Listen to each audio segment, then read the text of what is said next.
ನಮಸ್ಕಾರ. ಫ್ರೀಡಮ್ ಟಿವಿಯ ಒಂದು ಕಾರ್ಯಕ್ರಮಕ್ಕೆ ಸ್ವಾಗತ. ನಾನು ಕಾವ್ಯ ಹೆಗ್ಡೆ. ಇವತ್ತಿನ ಕಾನ್ಸೆಪ್ಟ್ ಇಷ್ಟೇ. ಗ್ಯಾರಂಟಿ ಯೋಜನೆಗಳು ಕೂಡ ಜಾರಿಯಲ್ಲಿದೆ. ಕಾಂಗ್ರೆಸ್ ಸರ್ಕಾರಕ್ಕೆ ಬಂದಿದೆ.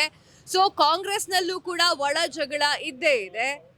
ಸೊ ಅದರ ಮಧ್ಯೆ ಕಾಂಗ್ರೆಸ್ನ ಗ್ಯಾರಂಟಿಗಳು ಎಷ್ಟು ವರ್ಕೌಟ್ ಆಗ್ತಾ ಇದೆ, ಜನಸಾಮಾನ್ಯರಿಗೆ ಬಂದು ತಲುಪ್ತಾ ಇದೆಯೋ ಇಲ್ವೋ?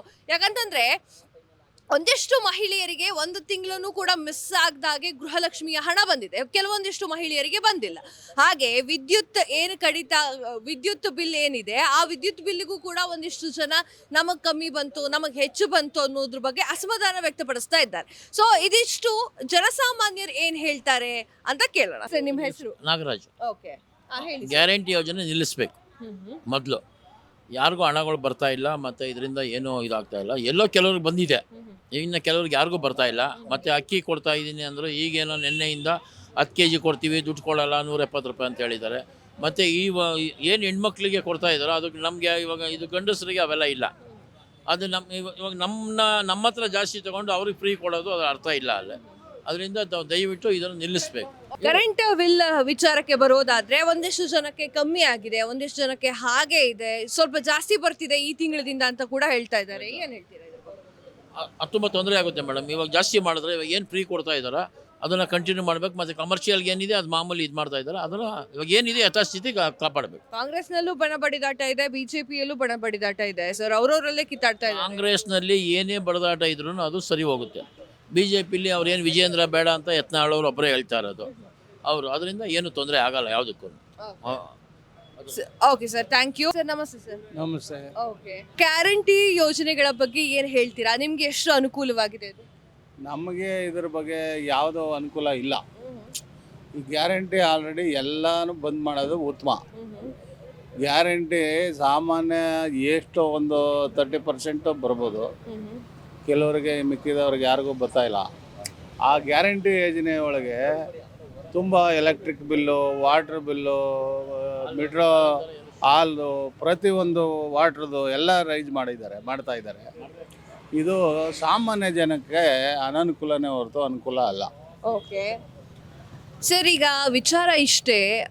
ಕಾಂಗ್ರೆಸ್ನವರು ಗ್ಯಾರಂಟಿ ಯೋಜನೆಗಳನ್ನು ಹೇಳ್ಕೊಂಡು ಅಧಿಕಾರಕ್ಕೆ ಬಂದಿದ್ದಾರೆ. ಸೊ ಒಂದಿಷ್ಟು ಜನಕ್ಕೆ ಸಿಗ್ತಾ ಇದೆ, ಗ್ಯಾರಂಟಿ ಯೋಜನೆಗಳು ಕರೆಕ್ಟಾಗಿ ಬರ್ತಾ ಇದೆ, ಒಂದಿಷ್ಟು ಜನಕ್ಕೆ ಬರ್ತಾ ಇಲ್ಲ. ಸೊ ನಿಮ್ಮ ಮನೆಯಲ್ಲಿ ಯಾವ ಥರ ಗೃಹಲಕ್ಷ್ಮಿ ಯೋಜನೆ ಹಣ ಬರ್ತಿದೆಯಾ, ಹೇಗೆ? ಯಾವುದೂ ಬರ್ತಾ ಇಲ್ಲ ನಮಗೇನು ಅದು ಅವಶ್ಯಕತೆನೂ ಇಲ್ಲ. ಅಂದರೆ ನಾನು ಹೇಳಿದ್ನಲ್ಲ, ಯಾರೋ ಒಂದು 20-30% ಬಿಟ್ಟರೆ ಎಲ್ಲರಿಗೂ ಯಾವುದೋ ಗ್ಯಾರಂಟಿ ಬರ್ತಾ ಇಲ್ಲ. ಓಕೆ, ಈಗ ಕಾಂಗ್ರೆಸ್ನಲ್ಲಿ ಒಂದು ವಿಚಾರ ಚರ್ಚೆಗೆ ಬರ್ತಾ ಇದೆ. ಯಾವ ವಿಚಾರ ಅಂತಂದ್ರೆ, ಸಿದ್ದರಾಮಯ್ಯ ಅವರು 2.5 ವರ್ಷ ಮಾತ್ರ ಅಧಿಕಾರ ವಹಿಸ್ಕೊಳ್ತಾರೆ, 2.5 ವರ್ಷ ಮಾತ್ರ CM ಆಗ್ತಾರೆ, ನೆಕ್ಸ್ಟ್ DK ಶಿವಕುಮಾರ್ ಅವ್ರು ಬರ್ತಾರೆ ಅಥವಾ ಬೇರೆ ಯಾರೋ ಬರ್ತಾರೆ ಅನ್ನುವಂಥದ್ದು.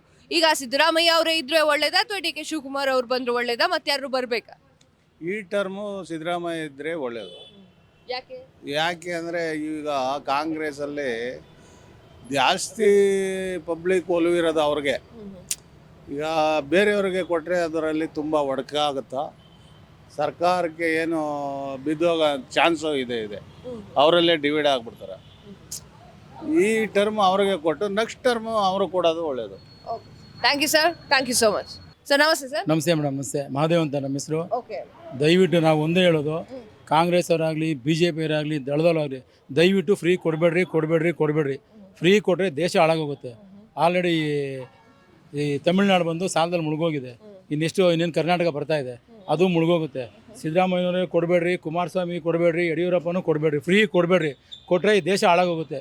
ಹಾಳಾಗೋ ಕಾರಣ ನೀವು 3 ಜನ, ಸಿದ್ದರಾಮಯ್ಯ, ಕುಮಾರಸ್ವಾಮಿ, ಯಡಿಯೂರಪ್ಪ. ಹೇಗೆ ಹೇಳ್ತೀರಾ ಸರ್? ಎಲ್ರಿ ಸಹ ಆಗುತ್ತೆ. 100 ರೂಪಾಯಿ ಸಂಪಾದನೆ ಆಗುತ್ತೆ, 80 ರೂಪಾಯಿ ಫ್ರೀ ಕೊಟ್ಟರೆ ಸಂಸಾರ ಹೆಂಗೆ ಮಾಡೋಕ್ಕಾಗುತ್ತೆ? ಸಾಲ ಮಾಡಿ ಸಂಸಾರ ಮಾಡ್ದಂಗೆ ಆಗುತ್ತೆ, ಸಾಲ ಮಾಡಿ ದೇಶ ನಡೆಸ್ದಂಗೆ ಆಗುತ್ತೆ. ಮಹಿಳೆಯರಿಗೆ ಗೃಹಲಕ್ಷ್ಮಿ ಯೋಜನೆ ಅಂತ ಹೇಳಿ 2,000 ರೂಪಾಯಿ ಹಾಕ್ತಿದ್ದಾರಲ್ಲ ಸರ್? ಆಗ್ತಾಯಿದೆ, ಅರ್ಧಂಬರ್ಧ ಹೋಗ್ತಾ ಇದೆ ಮೇಡಮ್. TVಲಿ ಕೆಲವರು ಮಾತಾಡ್ತಾರೆ ಬಂದಿದೆ ಅಂತ ಹೇಳ್ತಾರೆ, ಕೆಲವರು ಹೇಳ್ತಾರೆ ಬಂದಿಲ್ಲ ಅಂತ ಹೇಳ್ತಾರೆ. ಈಗ ನಾವು ನೋಡೋಕ್ಕಾಗಲ್ಲ. ಹುಬ್ಳಿಲಿ 4 ಜನ ಬಂದಿದೆ ಅಂತಾರೆ, ಬೆಳಗಾಮಲ್ಲಿ 4 ಜನ ಬಂದಿಲ್ಲ ಅಂತಾರೆ. ನಾವು ಹೋಗಿ ನೋಡಲ್ಲ.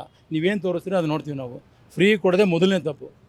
ಓಕೆ, ಈಗ ಹೆಣ್ಮಕ್ಳಿಗೆ ಉಚಿತವಾಗಿ ಬಸ್ ಪ್ರಯಾಣ ಇದೆ, ಗಂಡು ಮಕ್ಕಳಿಗೆ ಅದರಲ್ಲೂ ಗಂಡಸರಿಗೆ ಸ್ವಲ್ಪ ಹೆಚ್ಚಿನ ಮಟ್ಟದಲ್ಲಿ ಈಗ ಮತ್ತೆ ಟಿಕೆಟ್ ದರ ಏರಿಕೆ ಮಾಡಿದ್ದಾರೆ.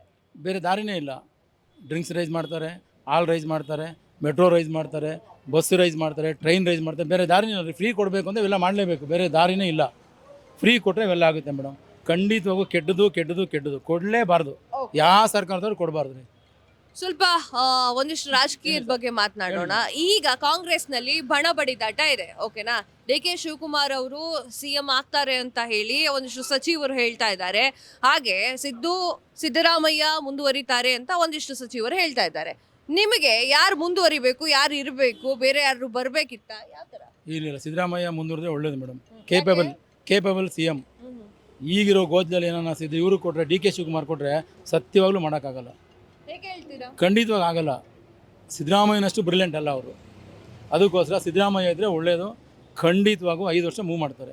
ಬೇರೆ ಯಾರು ಕೊಟ್ಟರು ಸರ್ಕಾರ ಕ್ಲೋಸ್ 100%. ಓಕೆ, ಈಗ ಪ್ರತಿಪಕ್ಷದವರು BJP ಅವರು ಅವರೇ ಬಣ ಬಡಿದಾಟ ಮಾಡ್ಕೊಳ್ತಾ ಇದ್ದಾರೆ. ರಾಜ್ಯಾಧ್ಯಕ್ಷ ಸ್ಥಾನ ಯಾರಿಗೆ ಅನ್ನುವಂಥ ಪ್ರಶ್ನೆನೇ ಉದ್ಭವ ಆಗ್ತಾ ಇಲ್ಲ ಅವರಲ್ಲಿ. ಖಂಡಿತ ಸ್ವಲ್ಪ ಸೀನಿಯರ್ ಕೊಡಬೇಕಿತ್ತು. ಸೋಮಣ್ಣ ಇದ್ರು ಕೊಡ್ಬೋದಿತ್ತು. ವಿಜೇಂದ್ರನ್ ಕೊಡೋ ಅವಶ್ಯಕತೆ ಇರಲಿಲ್ಲ. ಅವರು ರಾಜ್ಯಾಧ್ಯಕ್ಷರಾದ್ರೂ ಓಕೆ, ನಿಮ್ಗೆ ಒಳ್ಳೇದು. ಸೀನಿಯರ್ ಇದ್ರು, ಬುದ್ಧಿವಂತರಿದ್ರು. ಈಗಿರುವಂತಹ ರಾಜ್ಯಾಧ್ಯಕ್ಷರು ಯಾಕೆ ಬೇಡ ಅಂತ ಎಕ್ಸ್ಪೀರಿಯನ್ಸ್ ಮನ್ಸರಲ್ಲ ಅಂತ ಅನ್ಕೋತೀವಿ ನಾವು. ನಮಗೆ ಗೊತ್ತಿರೋ ಹಾಗೆ ವಿಜೇಂದ್ರ ಅಂತ ಎಕ್ಸ್ಪೀರಿಯನ್ಸ್ ಅಲ್ಲ ಅಂತ ನಮ್ಮ ಅನುಭವ. ಏನು ಸೀನಿಯರ್ ಬೇಜಾನ್ ಜನ ಇದ್ದರು. ಯತ್ನಾಳ್ ಅವರು ಇದ್ದರು. ಇನ್ನು ಸ್ವಲ್ಪ ಅವ್ರಿಗೆ ಇನ್ನೊಂದು ಸ್ವಲ್ಪ 10 ವರ್ಷ ವೆಯ್ಟ್ ಮಾಡ್ಬೋದಿತ್ತು. ಯಾರು ವಿಜೇಂದ್ರ ಅವರು ಇನ್ನೊಂದು 10 ವರ್ಷ ವೆಯ್ಟ್ ಮಾಡಿ ಸೀನಿಯರ್ ಕೊಡ್ಬೋದಿತ್ತು. ಸೋಮಣ್ಣ ಇದ್ದರು, ಬ್ರಿಲಿಯಂಟ್ ಇದ್ದರು, ಯತ್ನಾಳ್ ಇದ್ದರು, ತುಂಬ ಜನ ಇದ್ದರು. ಸೊ ಏನು ಮಾಡ್ತೀರಿ, ಜಾತಿ ಅಷ್ಟೇನೇನಿಲ್ಲ. ಯಡಿಯೂರಪ್ಪ ನೊಂದ್ಕೊಂಡ್ಬಿಡ್ತಾರೆ ಅನ್ನೋ ಕಾರಣಕ್ಕೆ BJP ಅವರು ಯಡಿಯೂರಪ್ಪ ನೊಂದ್ಕೊಂಡ್ಬಿಡ್ತಾರೆ ಅನ್ನೋ ಕಾರಣಕ್ಕೆ ಅವ್ರ ಮಗನ ಕೊಟ್ಟಿದ್ದಾರೆ ಅಷ್ಟೇ. ಅದು ಬಿಟ್ಟು ಇನ್ನೇನಿಲ್ಲ. ಯಡಿಯೂರಪ್ಪ ಬೇಜಾರು ಮಾಡ್ಕೊಂಡ್ಬಿಡ್ತಾರೆ, ಅವ್ರು ಮುನ್ಸ್ಕೊಂಡ್ಬಿಡ್ತಾರೆ ಅನ್ನೋ ಕಾರಣಕ್ಕೆ ಅವ್ರ ಮಗನ ಕೊಟ್ಟಿದ್ದಾರೆ. ಇನ್ನೇನಿಲ್ಲ. ಕೊಡ್ಬೋದಿತ್ತು, ಸೋಮಣ್ಣನ ಕೊಡ್ಬೋದಿತ್ತು, ಯತ್ನಾಳ್ ಕೊಡ್ಬೋದಿತ್ತು ಮೇಡಮ್. ಸೀನಿಯರ್ ಇದ್ದರು, ಬುದ್ಧಿವಂತರಿದ್ರು, ವಿದ್ಯಾವಂತರಿದ್ರು, ಕೊಡ್ಬೋದಿತ್ತು. ಏನು ಮಾಡೋಕ್ಕಾಗಲ್ಲ. ಕೆಲವು ಜಾತಿ ಅಡ್ಡ ಬರುತ್ತೆ, ಕೆಲವು ದುಡ್ಡು ಅಡ್ಡ ಬರುತ್ತೆ. ಓಕೆ ಸರ್, ಇನ್ನೊಂದು ವಿಚಾರ ಭಾರಿ ಚರ್ಚೆಗೆ ಗ್ರಾಸವಾಗ್ತಾ ಇದೆ. ಏನು ಅಂತಂದ್ರೆ, ಈಗ ಎಲ್ಲಾ ಬಿಲ್ಗಳ ದರ ಏರಿಕೆ ಮಾಡಿ ಆಯಿತು, ಕರೆಂಟ್ ಬಿಲ್ ಒಂದು ಬಾಕಿ ಇದೆ, ಅದು ಕೂಡ ಜಾಸ್ತಿ ಆಗುವಂತಹ ಸಾಧ್ಯತೆ ಇದೆ ಅಂತ. ನಿಮ್ಮ ಮನೇಲಿ ಕರೆಂಟ್ ಬಿಲ್ ಎಷ್ಟು ಬಂತು ಸರ್ ಈ ತಿಂಗಳು? ನಾವು ಪ್ರತಿ ತಿಂಗಳು 1000 ಕಟ್ತಾನೆ ಇದೀವಿ ಮೇಡಮ್. ನಮಗೇನು ಫ್ರೀ ಬಂದಿಲ್ಲ. ಗ್ಯಾರಂಟಿ ಯೋಜನೆಗಳಲ್ಲಿ ಫ್ರೀ ಕರೆಂಟ್ ಅಂತ ಇತ್ತಲ್ಲ ಸರ್? ಓಕೆ, ಬಳಸ್ಕೊಂತ ಇದ್ದಾರೆ. ಪ್ರತಿಯೊಬ್ಬರು ಬಳಸ್ಕೊಂತ ಇದ್ದಾರೆ. ಬಟ್ ಏನಂದ್ರೆ ನೀವು ಫ್ರೀ ಕೊಟ್ಟರೆ ಮೇಂಟೈನ್ ಮಾಡೋಕ್ಕಾಗಲ್ಲ. ಸರ್ಕಾರ ಮನೆಗೂ ಫ್ರೀ ಬರ್ತಿದೆಯಾ ಸರ್? ಇಲ್ಲ ಮೇಡಮ್, ಬರ್ತಿಲ್ಲ. ಮೇಂಟೈನ್ ಮಾಡೋದು ಬರ್ಬೋದು.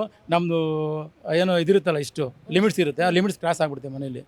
ನಾವು 5 ಜನ ಸ್ನಾನ ಮಾಡಬೇಕು, ಅಡುಗೆ ಮಾಡಬೇಕು ಕರೆಂಟಲ್ಲಿ, ಹಂಗಾಗಿ ಆಗ್ತಿಲ್ಲ ಅಷ್ಟ. ಫ್ರೀ ಕೊಡೋದೇ ತಪ್ಪು ಅಂತ ನಾವು, ನನ್ನ ಅನುಭವ ಇದು, ಪರ್ಸ್ನಲ್ ಇದು. ಎಲ್ಲಾರ್ದು ಅಂತ ನಮ್ಮ ಪರ್ಸ್ನಲ್ಲು ಫ್ರೀನೇ ಕೊಡಬಾರ್ದು. ಕ್ಷಣದ ಸುದ್ದಿಗಳಿಗಾಗಿ ಫ್ರೀಡಮ್ ಟಿವಿ ಸಬ್ಸ್ಕ್ರೈಬ್ ಮಾಡಿ, ಲೈಕ್ ಮಾಡಿ ಹಾಗೂ ಫಾಲೋ ಮಾಡಿ. ಹೊಸ ಸುದ್ದಿಗಳ ನೋಟಿಫಿಕೇಶನ್ಗಾಗಿ ಬೆಲ್ ಐಕಾನ್ ಮೇಲೆ ಕ್ಲಿಕ್ ಮಾಡಿ.